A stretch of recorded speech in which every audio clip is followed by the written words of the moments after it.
Hi, this is Jeffrey Fox, and I'm describing a very broad overview of cloud technology as it applies to X-informatics, or the actual application-oriented version of data processing as part of the Big Data and X-informatics MOOC.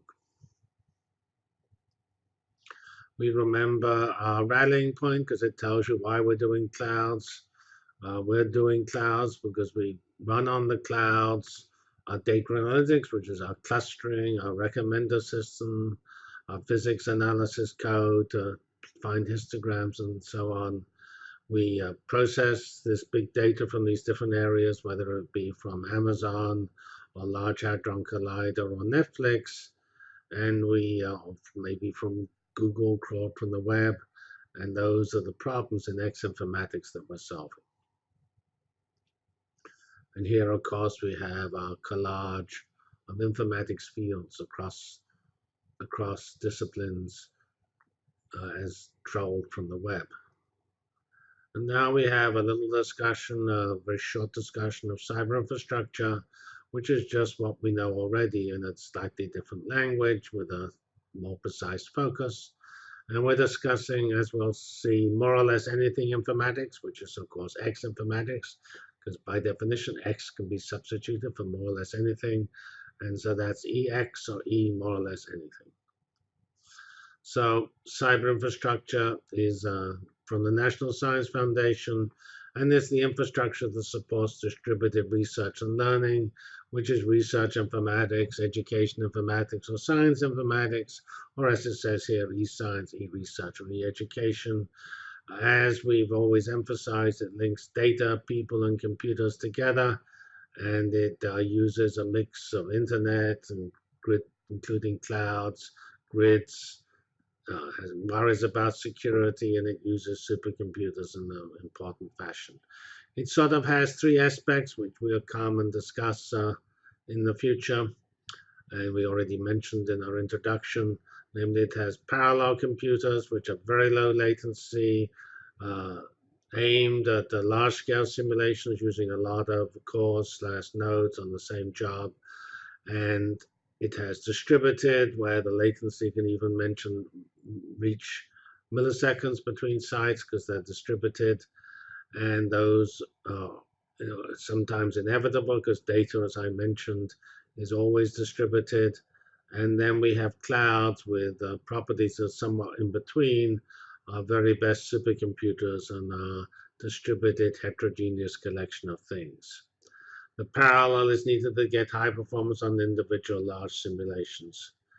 And whether you use one always in fact uses parallel, and what counts is the actual performance of the communication network, which is more stringent for simulation for data analysis. And as on the last bullet says, data, as in biology, gene sequences are often distributed, and sensors are even more so. So we need to integrate distributed data, whether we access them in distributed fashion or first stick them in the repository, is something that's still being debated by the community. If we look at more or less anything, we can go back to the original definition of e-science, which was maybe 15 years ago, where John Taylor, who at that time was Director General of Research Councils in the United Kingdom, he defined e-science as global collaboration in key areas of science and the infrastructure that will enable it. Now, we remembered from the Large Hadron Collider example for X informatics, namely physics informatics, the large experiments at the CERN accelerator involved 3,000 people and 200 institutions, and those are scattered across the globe. And so science always involves collaboration because you're pursuing a single goal. There is only one Higgs boson. There is not a boson for every country, and so you have to collaborate to make discoveries.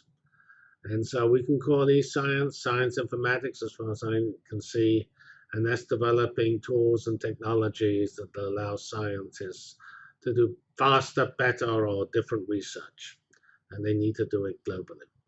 And it's equivalent, and it's quite analogous to e-business or business informatics. And that, of course, is the whole focus of this course, which is a lot of the things we're discussing, such as lifestyle or e-commerce informatics, are basically parts of e-business. And we need to also support corporations. Corporations are also global today, and we need to support that activity across the world. And we can generalize this, as we've stressed many times in this class, to more or less anything, or more or less anything informatics, or X informatics. And in the case of science, we can certainly consider digital libraries, or e-social science, or e-lifestyle.